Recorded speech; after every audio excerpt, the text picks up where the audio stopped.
Hi, welcome to the FMCG Guys podcast, live from New York City, which is very exciting. I'm Daniel Torres, your usual co-host. Efrain Rosario is not here today. I know he's somewhere else in the US seeing family, but he's not here with us. So I'm accompanied by Sophie Wawro.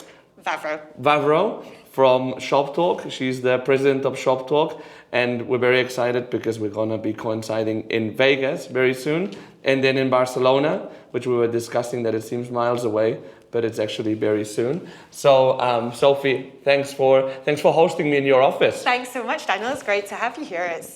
We're doing our tour of America, it feels like. Well, tour of the world. Yeah, we are. Together in New York, together in Vegas, and then soon in back together in Barcelona. Yeah, I know, we're going to get tired of seeing me so much. Exactly. I think. So I know that you're very busy getting ready for Vegas, so thanks for taking some time in your busy agenda. And I think that today what we wanted to do basically is talk a bit about Shoptalk, but focusing more on what's going to happen in Barcelona. What are the dates again? So we're in Barcelona from the 9th to the 11th of May. So It's coming around very, very quickly. Yeah, just under 2 months' time from when we're sitting in New York right now. And for whoever doesn't know Shoptalk, I know that a lot of our audience will be familiar. What is Shoptalk? So Shoptalk is a series of events where we bring together thousands of retail change makers, we call them. So anybody in retail who's looking to do things differently. And we run events in Las Vegas and now in Barcelona, where those change makers can come together to create the future of retail. So we're really focused on upcoming technologies, trends, new business models, those kinds of things, those dynamics that will really shape the industry, not in the year ahead, but more if we're looking 5 to 10 years ahead. So for the people within the industry who want to look further beyond and be ready and take advantage of the opportunities that are coming further down the pipe. Yeah. Well, which is quite a lot of things happening in retail right now. Absolutely, yeah. So it's a pretty exciting space. And you were telling me before that you're relatively new to retail. I know that you've done a lot of events before, but I am. Because you stepped into the role in September, you mentioned? September, yeah. So I just started at the beginning of September. I look after all of Shoptalk and Grocery Shop globally. So we have a series of live and virtual events that we look after. Grocery Shop is also in Las Vegas, and that's one of our specific ones for the grocery vertical. But yeah, I took over the portfolio of events just at the beginning of September, and I came in from an event called Money 2020. I was looking after in Europe, which is a fintech event. So, very closely aligned with the retail space. Lots and lots of overlap, lots of similar faces, similar names, similar brands popping up. But yeah, this is my first foray kind of properly into retail, so I'm really loving it. Welcome into the world of consumer goods and retail. And you're obviously very connected within the retail space, so you're the right person to be hooking up with. It's been a while that I've been here. So yeah, no, and I think, one thing that's very cool about this industry is the fact that it's like consumer brands that you can touch and feel every day if you like. Absolutely.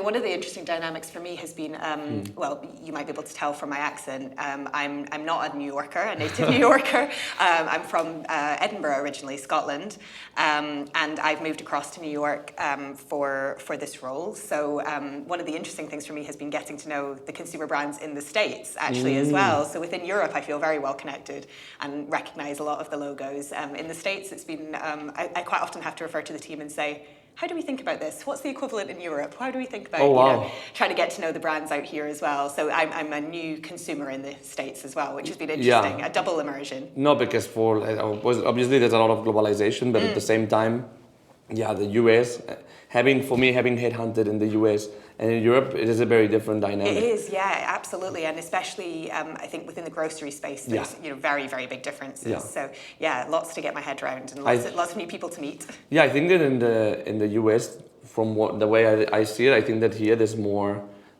been more disruption in like the way that retail works, the way that also the way that retail has been more progressive and innovating. I think that in terms of brands and the categories as well. Like I was at my friend's apartment where I'm staying, and you can see like even like the soaps and the shampoos. Yeah. You see like all these like smaller brands, which at least in some parts of Europe we don't see. Yeah, absolutely. And I think getting to know the direct-to-consumer space has been really interesting out here, because I think there's been some particularly interesting stories in the US market, and how those have changed over the last couple of years has been very, very interesting to watch and for me to get to know.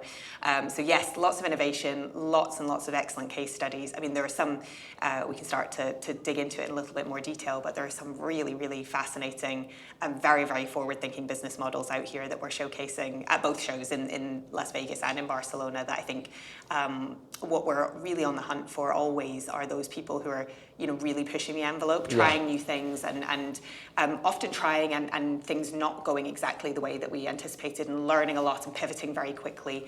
And those are the kind of case studies that we're really trying to kind of surface and bring to the fore at Shoptalk, those people who are restless, I guess, in the same way that our brand is. Yeah. No, for sure. I mean, and that's the thing, right? Ultimately, it's like you renew yourself, you innovate, or you die, right? Absolutely, yeah. And I think one of the things that we talk a lot about, and one of the things that is one of the pivotal kind of narratives for us at Shoptalk is it's not really an investment you can leave till later. You know, some of these technologies do seem, when you look at them, so futuristic and do feel very, very far in the future, and you can't really imagine what it will be like to live in a world where those are commonplace.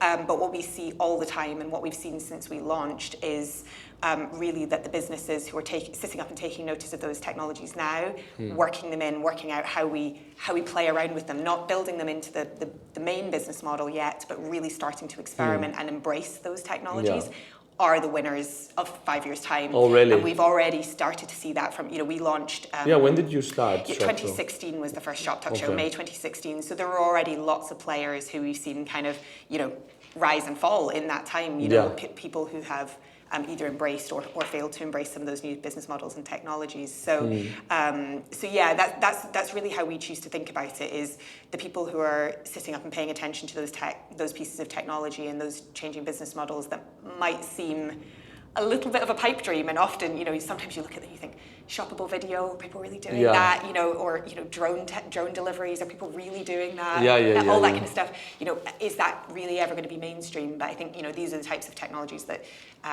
the businesses that we are putting our money against being the winners in 5 years' time are really just sitting up and paying attention to at this stage. Yeah, and I think that in the B2B space as well, like it's not like in the B2C where like the offer is very transparent. The offer in B2B is quite opaque, no? Because you can't go to a shop and see all the B2B players. Well, Shoptalk is a bit that, no? Where you can just walk an aisle and meet all these different vendors that compete amongst each other, and some are actually partners as well. Absolutely. And really have like this 360 view that normally you can't have. Yeah, absolutely. And I think the interesting thing about Shoptalk, and one of the things that we're looking at how we play with moving forward, is all of those, like you say, is the shop front for those B2B players in the retail space. And what we're really working out is, although we have thousands and thousands of retailers come to the event and are present and are engaging with all those pieces of tech, you won't see those consumer brands very visible at the show.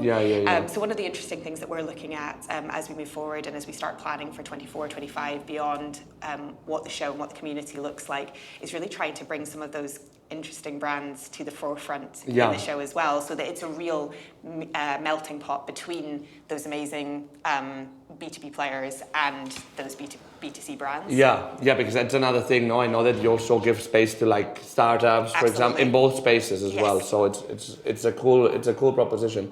What do you think originally with Shoptalk? Because you've been around for, well, maybe at this day and age it's a long time, but it's not really that long, no? 2016. What do you think made it successful originally? It's a really good question. So I think there are a few component parts, I think. So when we launched, so May 2016, we were really at the crossroads of that tech revolution, I think. So that was a time where e-commerce was changing so fast, consumer behavior was changing so fast. It wasn't really, we weren't talking small shifts, we were talking major paradigm shifts in how people were buying, how people were searching for what they wanted to buy. And there was that big entrepreneurial kind of explosion of tech-driven startups.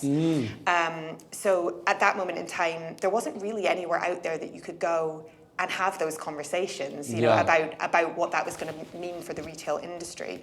So when we launched at that stage, we were founded by some serial entrepreneurs, tech entrepreneurs who had built businesses, sold them to Google, who had built events. So they built Money 2020, the event I used to work on, which was, again, very similar in terms of model. So just really looking at, is there anywhere where all of the players in the ecosystem who have a stake can come together and have the conversations that are actually going to drive change, as opposed to thinking about, the trends that are going on in the immediate, in the next quarter or in the next year.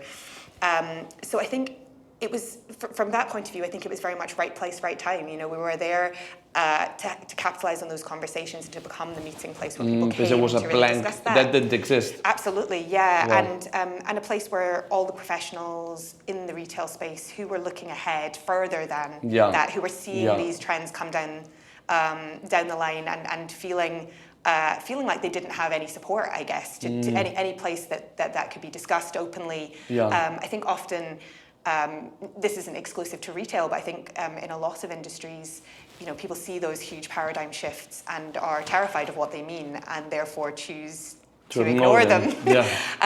Or to bury their heads in the sand and kind of think, well, I can't do anything about that. I can't, it's too seismic a thing to contemplate, so let's just leave it on the shelf and pretend it's not there. We'll deal with the immediate trading issues, we'll deal with, the immediate things that I can see and deal with and touch and affect in the next year.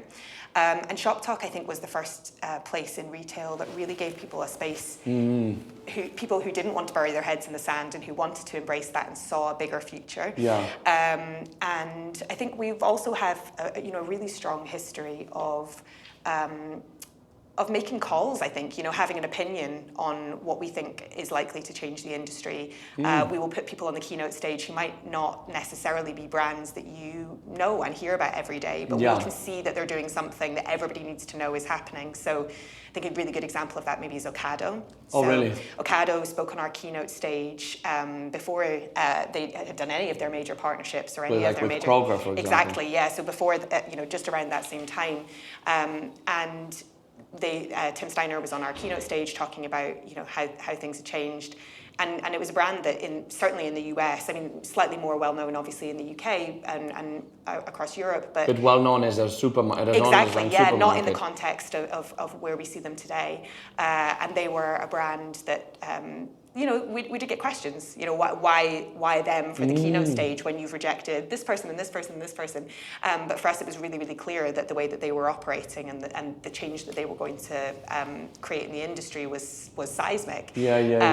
So I think those are all the reasons why Shoptalk is a place that has value for people and the reasons why people come back again and again and again to see a new opinion. I have one more reason as well, which I feel that before. Well, they still exist, but a lot of these meetups were very functional based. Yes. You had your marketing event, you had your supply chain event, for example. I think that these two are pretty predominant, but you didn't have this is quite cross-functional at the end. Absolutely. Because ultimately the transformation of digital is especially relevant to digital people, but it's relevant to the whole company. Completely. So it's a great way of meeting like-minded people in consumer goods and retail, which, as we said before, it's an industry which, when you're in it, you really like it. So. Absolutely, yeah, and I think that's one of the reasons why we do see why Shoptalk has grown so quickly is because people bring large teams and they bring very cross-functional teams. So you'll see teams who are bringing marketing people, they're bringing e-com people, they're bringing strategic people, supply chain across the board, and they're all finding value. Our content program is absolutely massive. The way I choose to think about it really is, it's I don't know if you remember those pick your own adventure books from when you were a kid, where you kind of choose, do you want to go to this page or this page? It's a little bit like that, attending Shoptalk. There is so much there. You can choose exactly how you want to digest it and exactly how you want to navigate through the program, because there is just so much there. And that ranges from, again, the kind of, here's something that you can actually do or understand differently and take back into your business, all the way through to the super future gazing for the people who are very strategic in how they're thinking. But there are also places where, all of those people can come together. And I think that's probably the last component piece that is that we haven't mentioned is Shoptalk's really fun. It's a really fun experience. It's a place that people who have come want to come back to again and again and again, because we make it a pleasurable place to be. So, you know, it's not just a kind of show up in your suit and, you know, attend all your meetings. We do all of the meetings, and we can talk about meetings, I think, is one of the things that we're going to talk about. But, you know, it's a very, very efficient use of your time. Everybody is there, so you can do everything you need to do in a very efficient way. But you're going to have a great time doing it. You know, we have the biggest parties in the industry. We have, you know, our headline acts are people that you might pay to go and see, you know, in concert. They are, you know, we take real pride in creating a space that is warm and welcoming and soft and informal. So people can really feel like they're bringing their personal self to the event as well. You know, that you can come, have a great time, make the most of your 3 days, and leave feeling exhausted. And because then there's also all the side events that people organize at the end of the day and so on. I met some very interesting people when I went to London last year. So speaking of London, this year's European event is going to be in Barcelona, which is my native city, the city that saw me born and go to school and all these things and start working. So excited to host you. Absolutely. What should we expect of Shoptalk Europe this year? Maybe we can give a bit of a general idea and then talk about like some updates compared to last year. Yeah, definitely. So yeah, like you say, Daniel, we've moved from London to Barcelona, and I think we were really on the hunt for somewhere that felt like it could be our permanent home. You know, and that's hopefully what we've found in Barcelona. So we needed more space. We needed more room particularly for all of the meetings that are going to take place on site, and we were also looking for somewhere that we felt like matched our brand, you know, somewhere that felt like people could come and love and enjoy spending time. And Barcelona felt like a really, really great fit for us. So we're really, really excited to be in a new location.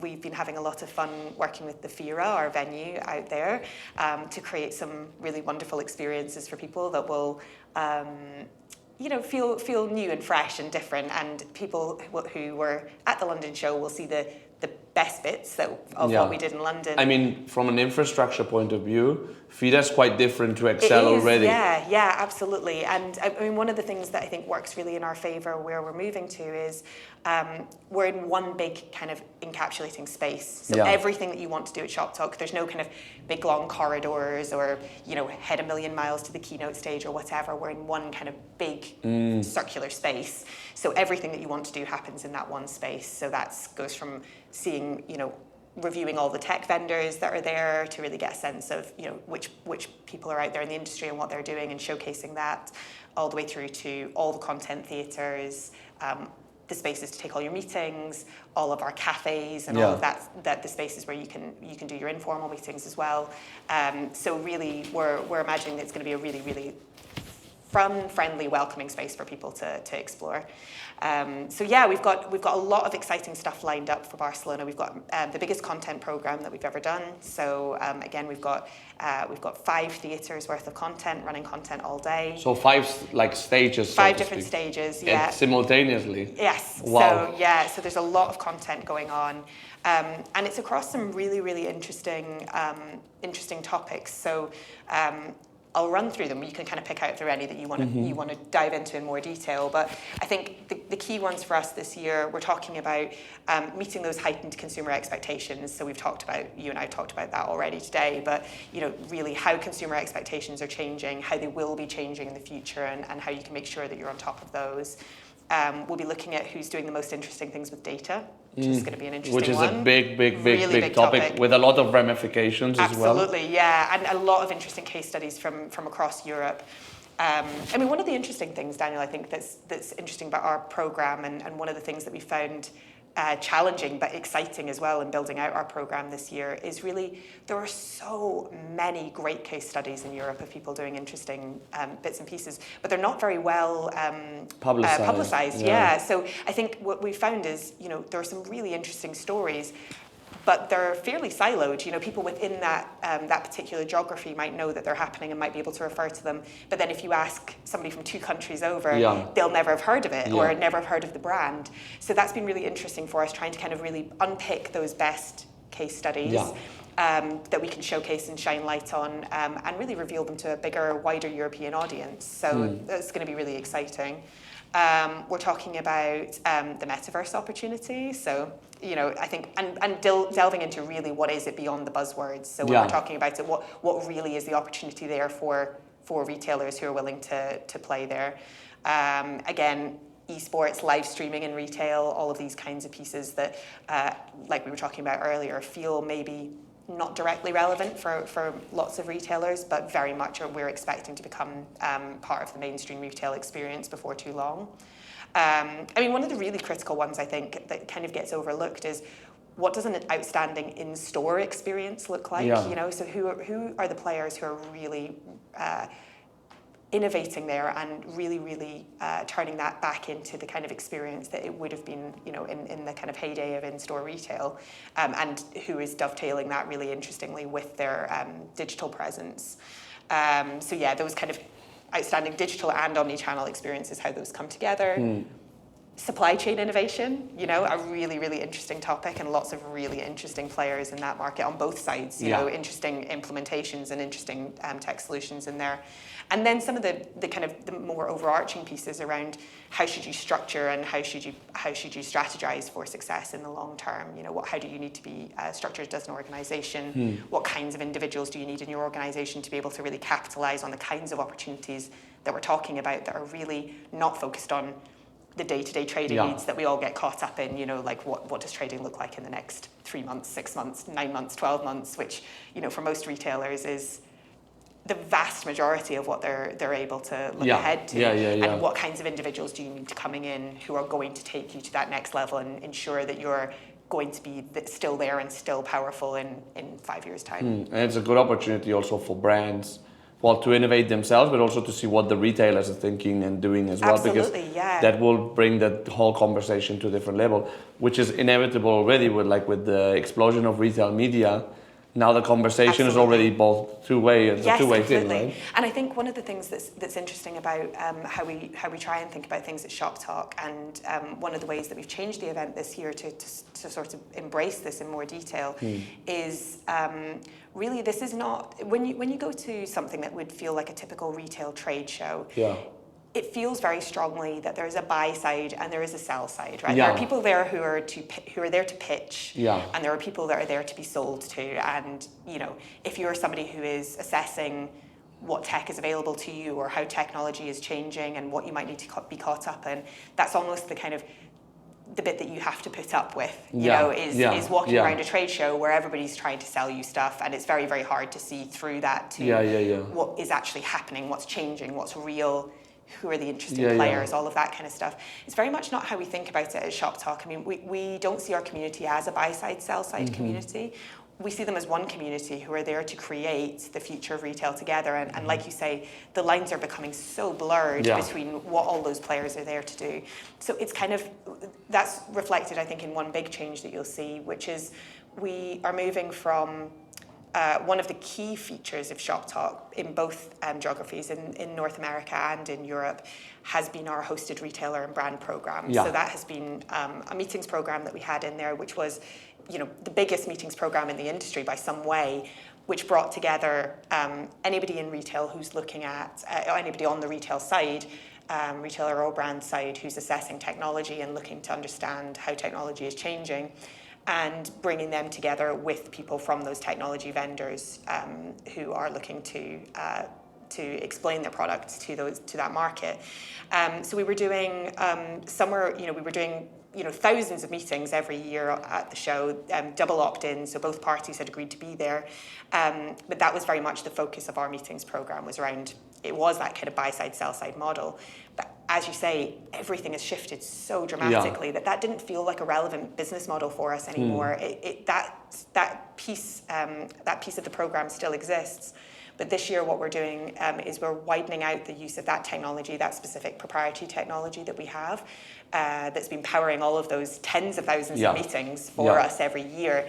And we're opening it up to the entire audience. And rather than say we're restricting it to this single use case where a retailer can meet a technology vendor, we're actually not being specific about who's there to meet whom. What we're looking at, we're almost complete. I mean, we're sitting here on Friday the 17th of March, we're recording in New York, and for our Las Vegas show, we're just at the stage of seeing all of the meeting requests that have been made for our Las Vegas show. Yeah, I requested some myself. Did you request some? Yes, Okay, great. yes. So you're one of our well-behaved delegates, doing everything on time. And we've had upwards of 200,000 meeting requests. Wow. So I can get you an exact number, but I mean, we're imagining that probably what that will translate to is something in the region of upwards of 50,000 meetings taking place on site at Shoptalk US, and somewhere upwards of 20,000 taking place in Europe. And so these are the formal, these are the ones that are definitely going to happen, because then these are all the ad hoc meetings which are at time as well. So those are only the ones that we're facilitating through our platform, which, and that platform, what it does is it looks for, everybody tells us who they want to meet, who would they be open to discussing with. We don't put any caveats on that, so anybody can meet whoever they want. Yeah. But what we're looking for critically is the people who have both said, I'm highly interested in meeting each other. Yeah. So that when we run our algorithm, which is happening, I think, on Sunday. So this For Sunday Vegas. for the US, and it will be happening in April for Shoptalk Europe. What it does is then optimizes for all of those factors and spits out the best meeting schedule for everybody involved. So really what we're doing now is we're recognizing that the industry is so complex and so interesting, and the players are changing so quickly that it's actually not possible for us to make recommendations per se. It's not possible for me to say that I understand your business better than you understand your business. So what we're doing is putting the technology into the show to really make sure that whatever it is that you're there to do, if you're there to meet potential board members for your event, or for your retailer, for your brand, if you're looking to hire, if you're looking to make media contacts for your announcements, if you're looking to, we have a lot of retailers we're working with who are looking at their own in-house venture funds, who are looking to invest in startups themselves. It's getting so complex that we can't predict who's going to want to meet whom. So all we can do is open up the technology, open up the platform, and facilitate as best as we can, which is going to be a phenomenal achievement, I think, when we get on site and see all those meetings taking place. And from my personal experience, I can say that it works well, because you did a virtual event in October, I believe. Yeah, absolutely. And I participated in it, and I think the system was the same, right? Exactly. And I had some amazing meetings, like super interesting people that I'm gonna catch up with at the Shoptalk event in Vegas or in Barcelona as well. Absolutely, so it works very well. Yeah, I mean, the way we describe it, I think, is it's like engineered serendipity, right? We're taking what people come to events to do, and we're really, we call it, it's like the Uber moment for the events industry. We're really we're taking something that people do already, the equivalent of you walking out onto the street and trying to flag down a cab, and we're really trying to to make that tech-enabled and to really make sure that everybody is in touch with the people that they should be in Which touch is good, with. because at events, sometimes you can meet a lot of people, but you only see like a person, right? So then you have to start talking and so on. So one, it helps you speak with more relevant people. And two, it probably breaks the ice as well of the event, of people like just getting used to getting into that networking mode. Yeah, right? absolutely. And I mean, what we see when we're looking across Europe is, there are retail events that people can attend in Europe. Of course, everybody will have events that they like to go to and places that they have gone, probably some of them for quite a long time. What we see particularly in Europe is there isn't anywhere where this kind of program is being facilitated at the scale that it's being facilitated. So there are lots of great content programs. We'll talk about our content program and some of the amazing people who are coming and being involved with that. There are great trade shows. If what you want to come and do is walk a really, really big expo, there are lots of places you can do that. But Shoptalk is a very, very different kind of experience. I think this is much more community experience. This is somewhere you can come and do all of those things. You can see that real glimpse of the future, understand how the industry is changing, and also meet everybody that you need to meet in that facilitated way. So it's a lot of things to do. Yes, exactly. Yeah, I mean it's one of the things.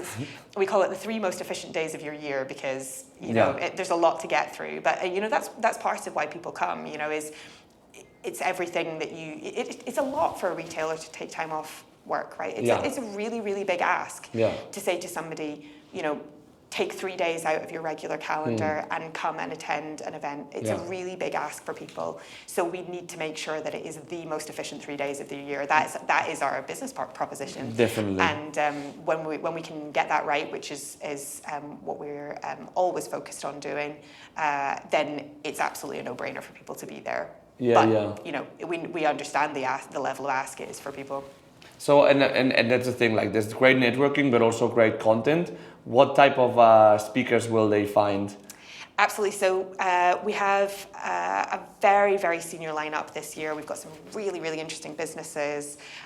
We've got Robert Gentz, who's co-CEO of Zalando. So that's obviously an enormous business with some very, very interesting business model pieces.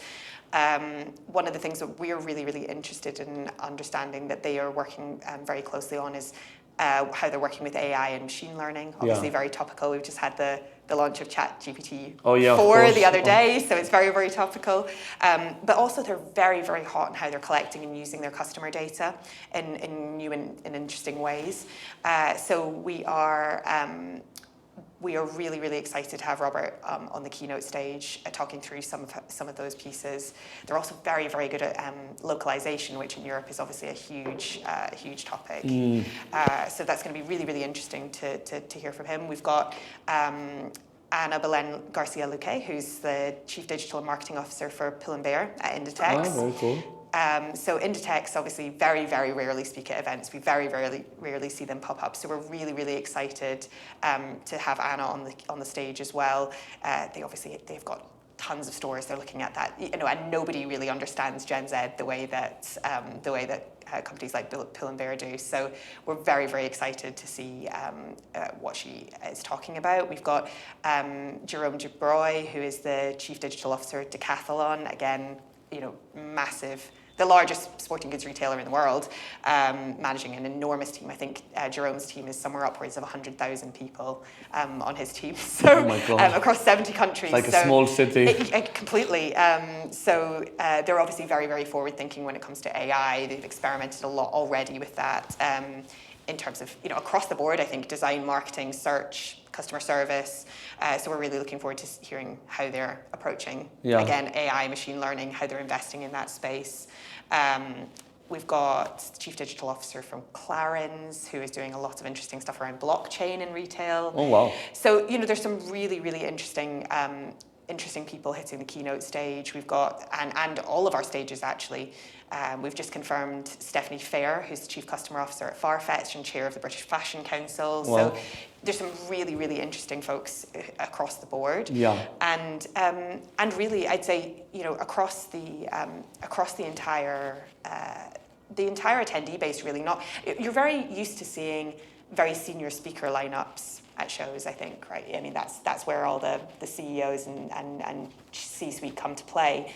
The thing I think that will be really interesting about Shoptalk Europe this year is, of all the shows that we've ever done across Shoptalk, this is by far the most senior audience that we've ever had. Oh, wow. So even when you're wandering around the show floor and you're talking to people and you're attending your meetings, I think upwards of a third of our audience are VP level or above. So it's going to be a very, very senior audience. Lots of people with very, very interesting roles and bringing, you know, so it's not a case of you've got people on the stage who are the experts and everybody else is there to learn from them. I think the peer-to-peer learning that's going to go on at Shoptalk Europe this year is going to be really fascinating. So we're really leaning into that. We've got a concept that we have worked up called Table Talks. So Table Talks are also using our meetings platform. So what we do is we use that same piece of technology to bring people together for small group discussions that, again, curated by exactly who they have said that they're interested in talking to and meeting. So again, we've got these really, really interesting pieces of content that are to some extent crowdsourced. You know, we're really bringing together a very, very senior audience of people and letting them talk about the things that are important to them and share learnings and share experience. So as well as our main content program, which I think, you know, we'll have somewhere upwards of 175 speakers across, like I say, 5 stages, very, very big content program. But one of the things that I think I'm really excited to see is that really peer-to-peer learning that goes on outside of the main stages. Yeah. And then getting the feedback back will be interesting. Yeah, absolutely. Yeah. But yeah, I think that one good thing about Shoptalk as well is that you have a certain barrier of entry, which is that the price it's more expensive than some conferences that cost €100. Yeah. But what you get in exchange is really like that really good group of people. So it's a very good investment. Yeah, absolutely. Yeah. So yeah. So finally, I wanted to ask you, for people that were already planning on coming after listening to this, want to come to Shoptalk Europe. Since there's so many things happening and so many tempting things to do, what would be your recommendation for people that attend? Oh, that's a great question. So I think one thing that I would say is I'd really advise anybody who's thinking about coming to the event to get their ticket before the 6th of April, because that is how you'll be able to participate in that meetings program that we talked about. Oh, so okay. It's a quite an extensive process that we go through to do that, and we have a concierge team, an entire team of people who work through that with our delegates and hold your hand all the way through the process to make sure that you meet the right people. So that process starts quite early to make sure that we've got all of the right stages in place to make sure that we've really understood your needs and we're matching you with the right people. So that's a really big part that I would say, that's huge. It's going to be the biggest meetings program in the industry by some way. So I think if you want to be part of that, which you definitely should be, then I would say just, buy your ticket sooner rather than later, and we'll make sure that we get you in the door. We've got our brand new for this year. We have in Vegas. We are well known for our beach party that we do. Yeah. So, for anybody who hasn't seen pictures of that, I'll share some with Daniel. He can stick them up somewhere. But they are. It's kind of we have a fake beach in the middle of Vegas. We normally have a big headliner. This year we have Nelly joining us, and we're taking our beach party and we're bringing it to Barcelona. Oh, so wow, we will cool. be running a beach party, which is taking place on day 2 of the show. We've got Craig David joining us playing. We've got cocktails by the beach. Craig David, goodness. So it's going to be really, really good fun. We've got an amazing space, so we're really, really looking forward to that. And that's a really, really nice opportunity, I think, to take all of those people that you've met during the day and really just have a good time with them. Yeah. You'll be seeing the same faces. You'll be able to consolidate those relationships in a fun environment. So I think that'll be really good fun. We've got some amazing people on the show floor, so there'll be some really, really interesting pieces of tech that you'll be able to get hands-on with. So we've got Google joining us, Shopify, Uber, MailChimp, MasterCard, Microsoft, some really big players who are bringing, I would say these aren't really, they're not booths, right? They're activations, installations. Yeah. They're places you can really come chat to people who are knowledgeable about how things are changing and what their R&D is going into, and really get hands-on with some pieces of tech. So I'd really advise making some time and some space to do that and have a play and see what's coming down the pipeline in terms of tech for those big businesses. One of the things I'm really excited about actually is this year for Europe, we've actually just launched our first ever Shoptalk creche. So our first ever daycare on site. Yeah, I saw that. Yeah, so this is a new initiative for us. So we're actually a very female team at Shoptalk. There are men on the team, they do exist, but we're quite a heavily female team at Shoptalk, and we've been trying very, very hard for a long time to achieve gender parity on our stages, and we have achieved that this year. So this year at both of our shows, we have 50% of our speakers are women. We don't have any, we call them manels, and no panels, which are only men. Which is great. Which is good. And to be frank, diversity at that senior level in Europe has been really tough. It's been a real challenge for our content team. In Europe, what we're seeing reflected in the industry is we're still some way behind the States in terms of really seeing women and seeing people from diverse groups in those senior roles. It has been very much harder for us to do that, but I'm really proud of the team for pushing and continuing to do that, because it's been tough, and we are going to be having lots more conversations with our community about who we need to be prioritising and who needs to be on the stage and who we haven't heard from that that never speaks that should. Yeah. But one of the ways that we've chosen to kind of put our money where our mouth is this year is for working parents. So we have an on-site creche. It's free for every Shoptalk delegate to use, so that we've got, when we have people who are wanting to come out to Barcelona, bring their families, enjoy the weekend, and then put their kids in the creche and stay on for the show, they can do that easily. So that's something that I'm really excited about, something that we're doing for the first time for this year, and that we're going to be rolling out across all the Shoptalk shows. Which I think, by the way, the places for that are limited as well, no? So no, they're unlimited, but you have to book by the beginning of April again. So just so that we can confirm numbers. That's the only reason. For our mini shop talkers. Yeah, exactly. We'll get them into the world of consumer goods and retail early on. Exactly that. Yes, exactly. Let's so we have some great swag, some nice bits and pieces that comes free of charge for the kids in the creche. So that's something I'm really excited about. And then really, it's that content program that I'm excited to see. We've got such amazing speakers, and they're talking. These are topics that you just don't see reflected elsewhere. I don't think. They're just. You see individual people talking. You often see tech vendors talking about these types of technologies. I think what's interesting is how many case studies we have there on that agenda. So really, you'll be hearing from real retailers with very, very forward-thinking CTOs, CDOs, CEOs who are really trying things that nobody else is trying yet, and doing really interesting experiments in those spaces. So, when we're talking about these types of technologies, it's not a vague discussion of how might esports change the face of retail. It's really who's doing it and what are they finding, and how is it working, and how are consumers responding to it, and where are they going next? So it's those real kind of tangible examples of how people are engaging with those pieces of technology that do seem very far off, but from what our content team are hearing, really aren't as far off as you might like to think. As you'd like to think. Exactly. Yeah. Well, very excited about both events, especially the one in Barcelona. So thanks for hosting me